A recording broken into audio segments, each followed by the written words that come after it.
25 de octubre de 1415, día de San Crispín. En un campo embarrado del norte de Francia, un ejército inglés de 6.000 hombres hambrientos, enfermos y exhaustos se encuentra rodeado. Frente a ellos, 30.000 franceses sedientos de venganza y seguros de su victoria. Su joven rey, Enrique V de Inglaterra, tiene apenas 28 años y está a punto de enfrentar su primera gran batalla. Sus nobles le suplican que negocie. Sus soldados, desesperados, escriben sus últimas voluntades. Todos saben que van a morir, pero en las próximas 4 horas ocurrirá algo extraordinario. Los ingleses no solo sobrevivirán, sino que lograrán una de las victorias más asombrosas de la historia militar.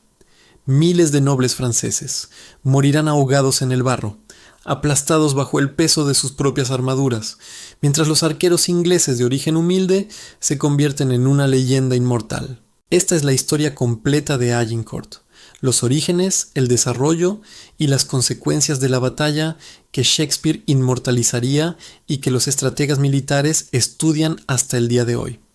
Una historia de ambición, desesperación, valentía y el triunfo imposible de un ejército condenado. Para entender a Agincourt, primero debemos conocer a Enrique V, nacido en 1386, hijo del rey Enrique IV. El joven Enrique creció en medio de las brutales guerras civiles que desgarraban Inglaterra. No era un príncipe de palacio, era un guerrero forjado en el campo de batalla. A los 16 años ya luchaba en el frente, donde una flecha le impactó en el rostro, rozando su cerebro y casi matándolo. En una época sin anestesia, los cirujanos reales realizaron una operación espantosa, logrando extraer la punta de flecha con tenazas y salvándole la vida. La terrible cicatriz que le quedó fue un recordatorio constante de su dureza y le confirió una reputación casi sobrehumana de valentía. Cuando su padre murió en 1413, Enrique heredó un reino dividido, al borde de la bancarrota y lleno de rencores. Pero el joven rey tenía un plan audaz para unificar a su pueblo, reabrir la guerra de los 100 años y reclamar lo que él consideraba suyo por derecho, el trono de Francia. No era una idea descabellada. Décadas antes, su bisabuelo, Eduardo III, había reclamado legítimamente la corona francesa a través de su madre. Y las espectaculares victorias inglesas en Crécy y Poitiers habían demostrado que el poderoso ejército francés no era invencible. Enrique era un hombre complejo. Por un lado, era profundamente religioso, casi un fanático. Creía genuinamente que Dios estaba de su lado, que su causa era justa y que tenía un derecho divino al trono de Francia. Por otro lado, era un pragmático brillante, un estratega meticuloso y un organizador excepcional. Pasó 2 años preparándose para la invasión. Recaudó fondos, construyó una flota masiva y entrenó a sus tropas con una disciplina férrea. Estaba listo para apostarlo todo. Mientras tanto, al otro lado del Canal de la Mancha, Francia era un reino sumido en el caos. Su rey, Carlos VI, sufría de graves episodios de locura. Durante sus crisis llegaba a creer que estaba hecho de vidrio y que podría romperse en 1000 pedazos si alguien lo tocaba. Con un rey incapacitado, el poder real era un vacío que 2 facciones nobles luchaban por llenar, los Armagnacs y los Borgoñones. Estas familias se odiaban a muerte, mucho más de lo que odiaban a los ingleses, y su guerra civil había dejado al país completamente dividido y vulnerable. La arrogancia de la nobleza francesa era legendaria. Confiados en su superioridad numérica y en la gloria pasada de su caballería, subestimaban por completo a la pequeña y conflictiva Inglaterra. Olvidaron las dolorosas lecciones de Crécy y Poitiers, donde sus padres y abuelos habían sido masacrados por los arqueros ingleses. Cuando Enrique envió a sus embajadores exigiendo enormes territorios franceses y la mano de la princesa Catalina de Valois en matrimonio, los franceses respondieron con desprecio y burlas. Según la leyenda, una respuesta que se volvió icónica, el delfín Luis, heredero al trono francés, le envió a Enrique un baúl lleno de pelotas de tenis. El mensaje era claro y humillante. Un rey tan joven y presuntuoso debería dedicarse a jugar en lugar de a hacer la guerra. Fue un error de cálculo fatal. El insulto enfureció a Enrique. Ante su corte, juró solemnemente que haría que los franceses pagaran por esa burla, no con pelotas, sino con la sangre de sus mejores hombres. La guerra era inevitable. En agosto de 1415, el plan de Enrique se puso en marcha. Zarpó hacia Francia con una flota impresionante de 1.500 barcos y un ejército de aproximadamente 12.000 hombres. De ellos, 2.500 eran hombres de armas, es decir, caballeros y soldados con armadura pesada, y la impresionante cifra de 9.500 eran arqueros, el arma secreta de Inglaterra. Era la mayor expedición militar que había cruzado el canal en décadas. Desembarcaron cerca de Harfleur, un puerto estratégico en la desembocadura del río Sena. El plan de Enrique parecía simple: capturar Harfleur rápidamente para usarla como base de operaciones y luego marchar hacia el interior para demostrar su poderío y forzar una batalla decisiva. Enrique esperaba que Harfleur cayera en cuestión de días. En cambio, la ciudad resistió heroicamente durante 5 largas y brutales semanas. El asedio fue terrible. Los cañones primitivos de los ingleses bombardeaban las murallas día y noche. Los zapadores cavaban túneles para derrumbar las defensas, mientras los soldados lanzaban asaltos desesperados. Pero los defensores franceses lucharon con una ferocidad inesperada. Y mientras el asedio se alargaba, un enemigo mucho más mortífero que los franceses comenzó a hacer estragos en el campamento inglés: la disentería. Esta terrible enfermedad, conocida como el flujo sangriento, se propagaba rápidamente en las condiciones insalubres del campamento. Los hombres morían por docenas cada día, debilitando al ejército de forma alarmante. Cuando Harfleur finalmente se rindió el 22 de septiembre, el precio de la victoria fue altísimo. Enrique había perdido 2.000 hombres, la gran mayoría por enfermedad. Además, tuvo que dejar una guarnición de 1.200 soldados sanos para defender la ciudad recién conquistada. De su fuerza de invasión original de 12.000 hombres, ahora solo le quedaban unos 8.000, y muchos de ellos estaban enfermos, desnutridos y desmoralizados. En este punto, Enrique se enfrentó a una decisión crucial. La opción sensata, la que todos sus nobles y comandantes le aconsejaban, era evidente: declarar la victoria, regresar a Inglaterra con la ganancia de Harfleur y volver la próxima primavera con un ejército fresco y recuperado. Pero Enrique era un hombre de un orgullo inmenso y una fe inquebrantable en su destino. No había llegado hasta aquí solo para capturar un puerto y huir con el rabo entre las piernas. Tomó una decisión que pasaría a la historia por su audacia y su temeridad. En lugar de retirarse, anunció que realizaría una chevauchée, una cabalgata de demostración de fuerza, a través del territorio francés. Marcharía con su ejército debilitado a lo largo de unos 160 kilómetros hasta llegar a Calais, el puerto seguro bajo control inglés en el norte de Francia. El mensaje era una provocación directa: caminaré a través de vuestro reino y no seréis capaces de detenerme. Era una apuesta increíblemente arriesgada. Su ejército estaba gravemente debilitado. Las lluvias de otoño convertían los caminos en un lodazal. El invierno se acercaba y, lo más importante, los ejércitos franceses finalmente se estaban movilizando para aplastarlo. Pero Enrique confió en 3 cosas: en la protección de Dios, en la velocidad de su marcha y en que la desunión de los franceses les impediría reaccionar a tiempo. El 8 de octubre de 1415, el pequeño ejército inglés salió de las ruinas de Harfleur. Llevaban provisiones para apenas 8 días. Su plan dependía de cruzar rápidamente el río Somme y llegar a Calais antes de que el gran ejército francés pudiera interceptarlos. No sabían que estaban marchando directamente hacia una pesadilla y hacia la cita con el destino en un campo llamado Agincourt. Los primeros días de la marcha fueron relativamente manejables. El ejército inglés avanzaba hacia el norte, saqueando las aldeas que encontraban en su camino para conseguir comida. Pero al llegar al río Somme, donde esperaban cruzar con facilidad, se toparon con una desagradable sorpresa. Descubrieron que todos los vados estaban bloqueados o fuertemente defendidos por tropas francesas. Los franceses habían reaccionado mucho más rápido de lo que Enrique V había anticipado. Ahora se encontraba con un ejército enfermo, hambriento y con las provisiones agotadas, atrapado en el lado equivocado del río y con un ejército francés cada vez más grande acechándolo. Enrique no tuvo más remedio que marchar río arriba, buscando desesperadamente un lugar por donde cruzar. Durante días, el exhausto ejército inglés caminó a lo largo del Somme, mientras las fuerzas francesas lo seguían por la otra orilla, burlándose de ellos a la distancia. La situación era tan desesperada que los soldados ingleses empezaron a deshacerse de parte de su equipo para poder caminar más rápido. Muchos iban descalzos, con las botas destrozadas por el barro incesante. La disentería, esa terrible enfermedad que había asolado el campamento en Harfleur, empeoraba cada día. Los hombres defecaban sangre, pero seguían caminando, porque sabían que detenerse significaba morir. No había tiempo para enterrar a los muertos como era debido.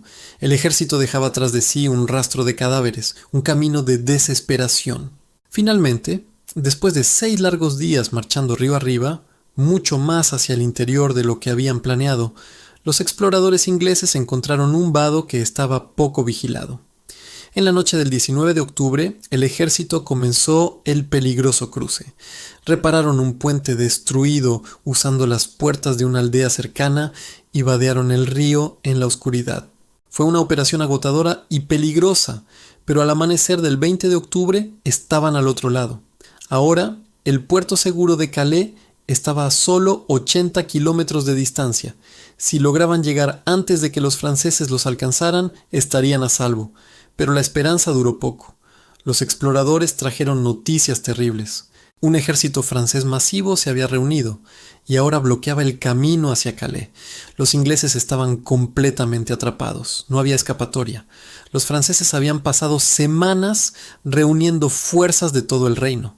Los duques rivales, que estaban en medio de una guerra civil, pusieron temporalmente a un lado sus diferencias, unidos por un odio común hacia los invasores ingleses. Charles d'Albret, el condestable de Francia, comandaba la fuerza. Pero había docenas de grandes nobles, cada uno con sus propias tropas y su propia agenda. Era la flor y nata de la caballería francesa. El duque de Orleans, el duque de Borbón, el duque de Brabante, el conde de Nevers y cientos de condes, varones y caballeros. Se estimaba que contaban con entre 20.000 y 30.000 hombres, en su mayoría caballería pesada y hombres de armas, la élite militar de Europa. Los nobles franceses estaban eufóricos. Por fin tendrían su venganza por las humillantes derrotas de Crécy y Poitiers. La confianza era tan alta que algunos incluso hacían apuestas sobre cuántos prisioneros ingleses capturarían. Planeaban capturar al propio rey Enrique, humillarlo públicamente en París y quizás incluso ejecutarlo. Había discusiones acaloradas sobre quién tendría el honor de capturarlo. Lo único en lo que no podían ponerse de acuerdo era en quién debía liderar la batalla. Demasiados nobles orgullosos querían la gloria para sí mismos. Finalmente acordaron un plan de batalla por comité, una decisión que, como veremos, resultaría desastrosa. Mientras tanto, en el campamento inglés reinaba el terror. Habían marchado más de 400 kilómetros en 17 días con raciones mínimas. Estaban hambrientos, enfermos y completamente exhaustos. Muchos sufrían una disentería tan severa que se habían cortado agujeros en los pantalones para poder defecar mientras caminaban. No era un ejército, era una procesión de zombis. Los arqueros, que constituían la mayor parte de la fuerza inglesa, estaban en el peor estado. Muchos caminaban descalzos, con trapos envueltos alrededor de sus pies sangrantes.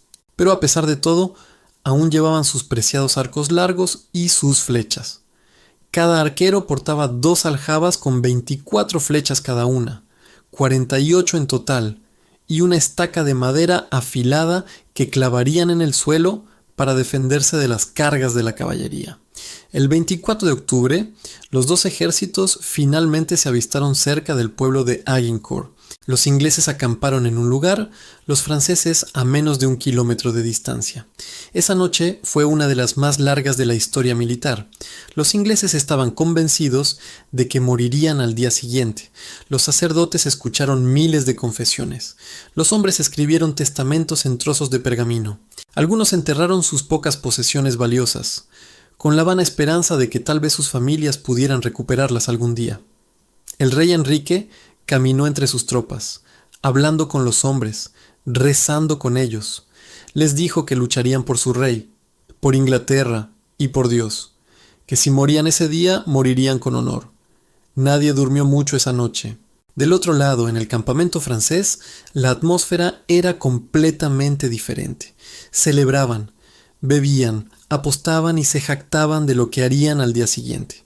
Algunos nobles estaban tan ansiosos por la batalla que temían que los ingleses se rindieran por la mañana y les robaran la gloria. Era una fiesta. Después de todo, ¿qué podían hacer 6.000 ingleses hambrientos y enfermos contra 30.000 franceses frescos y bien equipados? Estaban a punto de descubrirlo. Gracias por acompañarnos en este viaje. Si te gustan las historias de batallas épicas y momentos decisivos, asegúrate de suscribirte y activar las notificaciones para no perderte el próximo episodio, donde presenciaremos el choque de estos dos ejércitos en la legendaria batalla de Agincourt. Hasta la próxima. La Orden Terrible. Después de unas 2 horas de lucha brutal, la primera y segunda división francesa habían sido destrozadas. Miles yacían muertos o agonizantes en el barro. Cientos más habían sido capturados. La victoria inglesa parecía completa. Pero entonces llegaron noticias alarmantes. Un grupo de franceses, campesinos locales y soldados había atacado el tren de bagaje inglés en la retaguardia, matando a los sirvientes y saqueando. Peor aún, los ingleses podían ver a la tercera división francesa, aún intacta, formándose para otro ataque. Y había rumores de que tropas francesas estaban rodeando a través de los bosques para atacar desde atrás. Enrique enfrentó un dilema aterrador. Tenía cientos, quizás miles de prisioneros nobles franceses, todos los cuales habían ofrecido enormes rescates por sus vidas. Pero si la batalla se reanudaba, estos prisioneros, aún armados y peligrosos, podrían volverse contra sus captores desde adentro de las líneas inglesas. Enrique tomó una decisión que lo perseguiría. Ordenó que todos los prisioneros fueran ejecutados inmediatamente. Fue una orden impactante. En la guerra medieval, matar prisioneros nobles que habían ofrecido rendirse era considerado deshonroso, incluso criminal. Los caballeros ingleses inicialmente se negaron. No solo era moralmente repugnante, significaba perder fortunas en rescates. Pero Enrique insistió. Envió arqueros para hacer el trabajo sucio. Los prisioneros franceses, nobles que horas antes habían sido la élite de Francia, fueron degollados, apuñalados, quemados vivos en graneros. Fue una masacre calculada y brutal. El final de la batalla. La tercera división francesa, al ver la masacre y comprender que la batalla estaba completamente perdida, finalmente se retiró sin luchar seriamente. Algunos nobles intentaron cargar para recuperar su honor, pero fueron fácilmente rechazados. Para las 3 de la tarde, la batalla había terminado. El silencio cayó sobre el campo. Los ingleses, aturdidos, apenas podían creer que habían sobrevivido. El campo era un paisaje infernal. Miles de cuerpos apilados, algunos todavía vivos pero incapaces de moverse, gimiendo en agonía. El barro era rojo con sangre. El olor de muerte, sangre y excrementos era abrumador. El costo. Las bajas fueron asombrosas y asimétricas. Los franceses perdieron entre 6.000 y 10.000 hombres, incluyendo aproximadamente 5.000 nobles. Entre los muertos estaban el condestable Charles d'Albret, el duque de Brabant, el duque de Alençon, el conde de Nevers, el conde de Beaucourt, el arzobispo de Sens y cientos de condes, varones y caballeros. Era una catástrofe para la nobleza francesa. Familias enteras fueron destruidas. Hubo pueblos en Francia donde todos los nobles locales murieron en Agincourt. El poder militar francés fue destrozado en una tarde. Los ingleses perdieron quizás 400 a 600 hombres, principalmente en las primeras etapas de la batalla. Entre los muertos ingleses estaban el duque de York y el conde de Suffolk, pero comparado con las pérdidas francesas, fue casi nada. El regreso. 30. Enrique y su ejército finalmente llegaron a Calais 3 días después. Estaban traumatizados, exhaustos, pero vivos. Llevaban consigo cientos de prisioneros nobles de alto rango que sobrevivieron la orden de ejecución, incluyendo al duque de Orleans, que pasaría los próximos 25 años en cautiverio inglés. Cuando Enrique regresó a Inglaterra en noviembre, fue recibido como un héroe conquistador. Londres organizó desfiles masivos, los poetas componían baladas. La iglesia declaró que la victoria era un milagro de Dios. Enrique V era ahora una leyenda viviente, el rey guerrero perfecto. El legado. Agincourt cambió el curso de la Guerra de los 100 años. Dio a Inglaterra el impulso para conquistar gran parte de Francia en los años siguientes. En 1420, Enrique forzó al rey francés a firmar el Tratado de Troyes, que lo reconocía como heredero del trono francés y le daba la mano de la princesa Catalina. Pero Enrique murió solo 2 años después, en 1422, probablemente de disentería, la misma enfermedad que había debilitado su ejército en Agincourt. Tenía solo 35 años. Sin su liderazgo, la conquista inglesa eventualmente se desmoronó, especialmente después del surgimiento de Juana de Arco. Pero Agincourt nunca fue olvidada. Shakespeare la inmortalizó en su obra Enrique V con el famoso discurso del Día de San Crispín. Se convirtió en un símbolo del triunfo contra probabilidades imposibles, de coraje frente a la desesperación. Militarmente demostró una vez más que la táctica, el terreno y el liderazgo pueden vencer al simple peso numérico.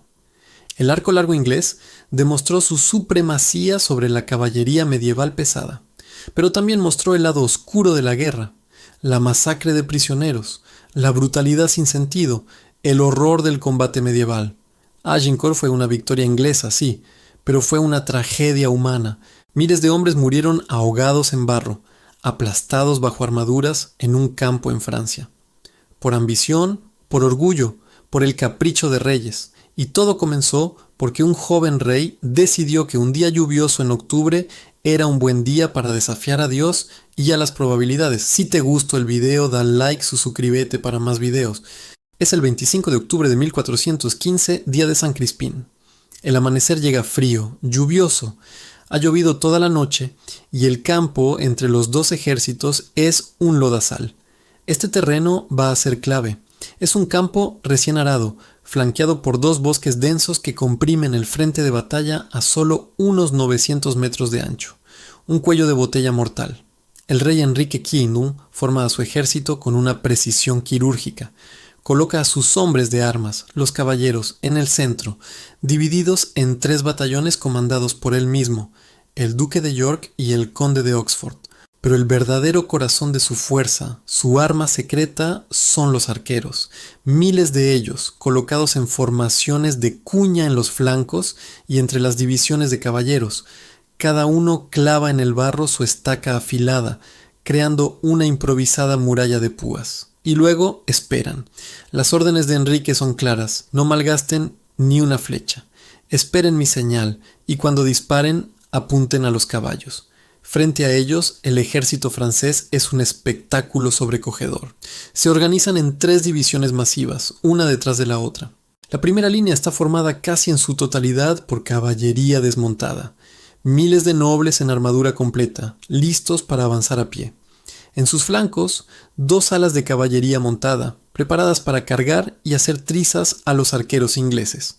Detrás de ellos, una segunda y una tercera línea de refuerzos. Es un océano de acero reluciente y estandartes coloridos que inunda el campo. Los ingleses, a su lado, parecen un puñado de mendigos harapientos frente a la flor innata de la nobleza francesa.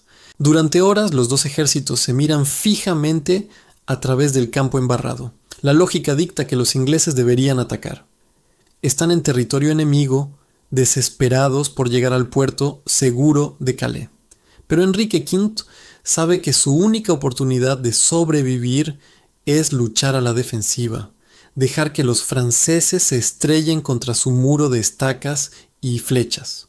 Por su parte, los franceses, confiados en su superioridad numérica y en la fuerza de sus caballeros, esperan pacientemente a que los ingleses acorralados y hambrientos, cometan el error de atacar primero.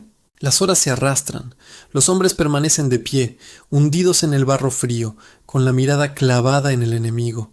La tensión es tan densa que casi se puede cortar. El frío, el hambre y el miedo empiezan a hacer mella. Algunos soldados, agotados por la espera, se desvanecen y colapsan antes de que se haya disparado una sola flecha.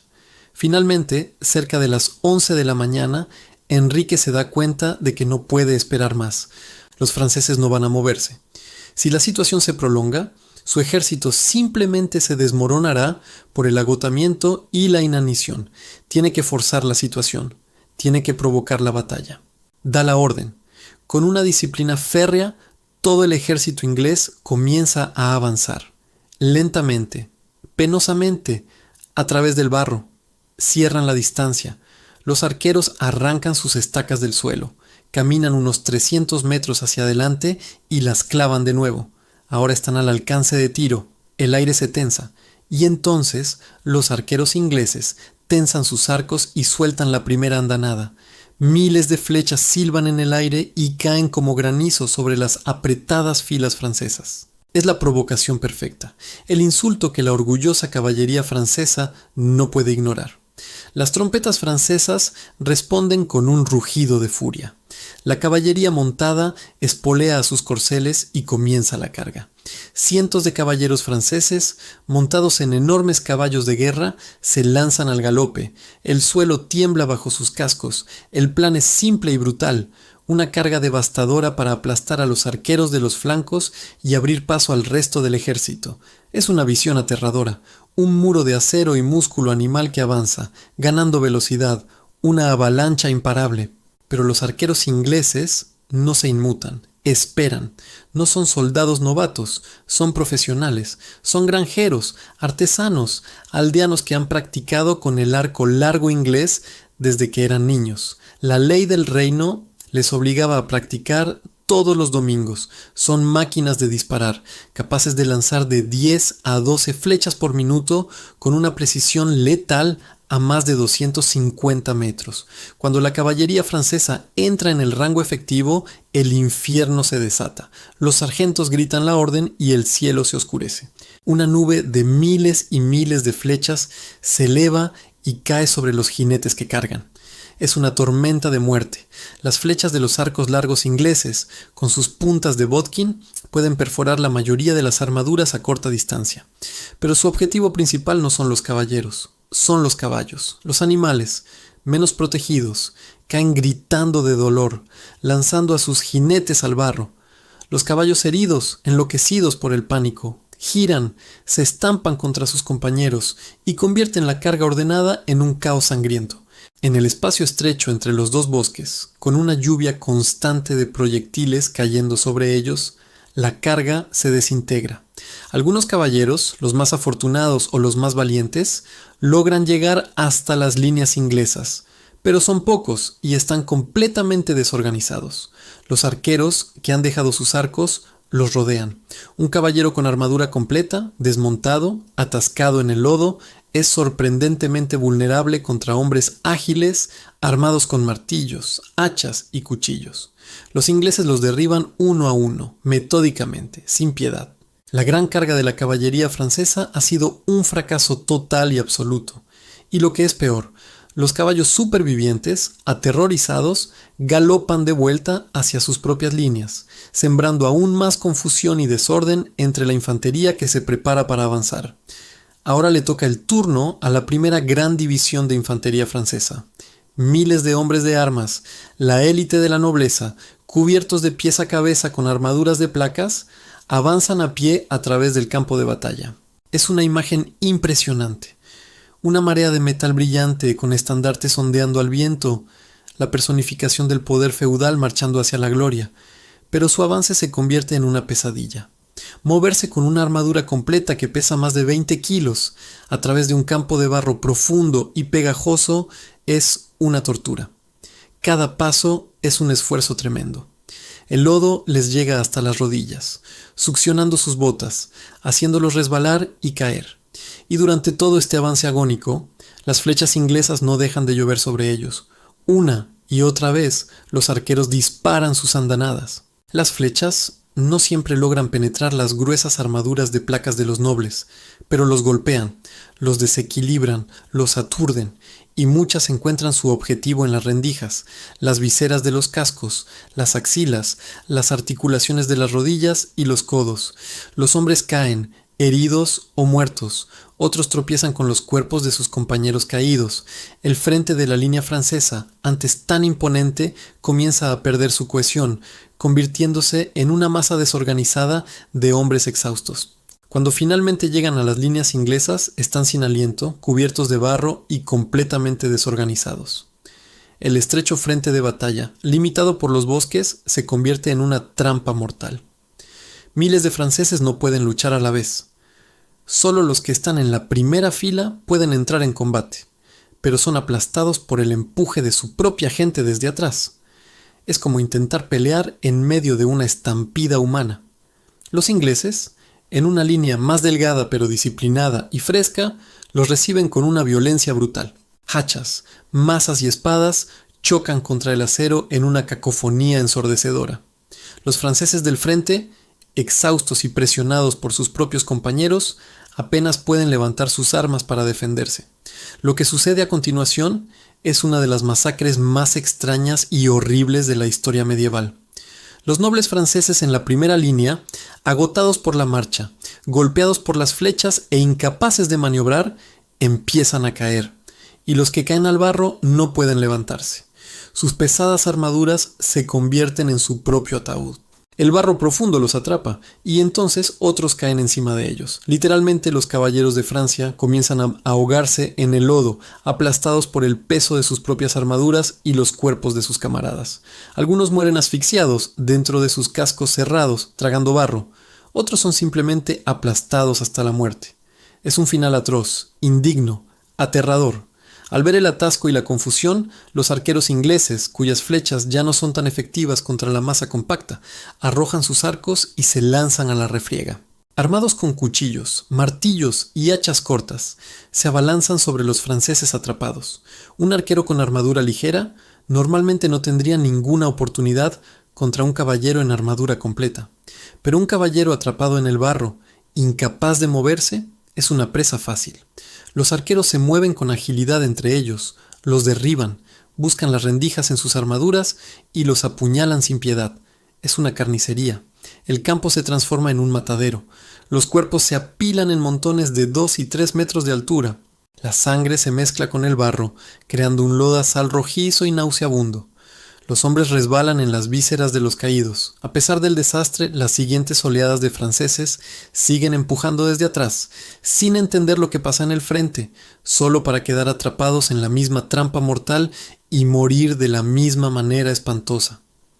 Algunos nobles, al ver el desastre, intentan rendirse, ofreciendo enormes rescates por sus vidas, pero son demasiados. En medio del caos de la batalla, los ingleses, superados en número, no pueden gestionar a tantos prisioneros. Muchos son simplemente ejecutados en el acto. La batalla de Agincourt no fue una batalla, fue un exterminio. Gracias por acompañarnos en este viaje a uno de los campos de batalla más famosos de la historia.